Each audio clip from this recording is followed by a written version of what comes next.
ભરૂચમાં હરિપ્રબોધમ યુવા મહોત્સવ નિમિત્તે હોસ્ટેલ ગ્રાઉન્ડથી નીકળી ભવ્ય યુવા જાગૃત બાઇક રેલી, જેમાં 5,000થી વધુ હરિભક્તો બાઇક રેલીમાં જોડાયા હતા. હરિપ્રબોધમ યુવા મહોત્સવ નિમિત્તે ભરૂચના હોસ્ટેલ ગ્રાઉન્ડથી ભવ્ય યુવા જાગૃતિ બાઇક રેલીનું આયોજન કરવામાં આવ્યું હતું, જેમાં ભરૂચના ધારાસભ્ય સહિતના મહાનુભાવો દ્વારા ફ્લેગ ઓફ આપી પ્રસ્થાન કરાવાયું હતું. આગામી 5મી જાન્યુઆરીના રોજ હરિપ્રબોધમ યુવા મહોત્સવનું આયોજન અંકલેશ્વર નેશનલ હાઈવે પાસેના ગ્રાઉન્ડ ખાતે કરવામાં આવ્યું છે.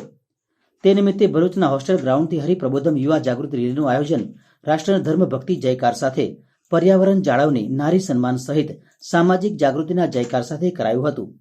આ રેલીને પૂજ્ય હરિશરણ સ્વામી, પૂજ્ય ગુરુપ્રસાદ સ્વામી સહિત અન્ય સંતો, ધારાસભ્ય રમેશભાઈ મિસ્ત્રી સહિત અન્ય મહાનુભાવે ફ્લેગ ઓફ આપી પ્રસ્થાન કરાવ્યું હતું. અને આ બાઇક રેલીમાં 500થી વધુ હરિભક્તો બાઇક, ગાડીઓ, ધર્મ ધજાઓ સાથે જોડાયા હતા.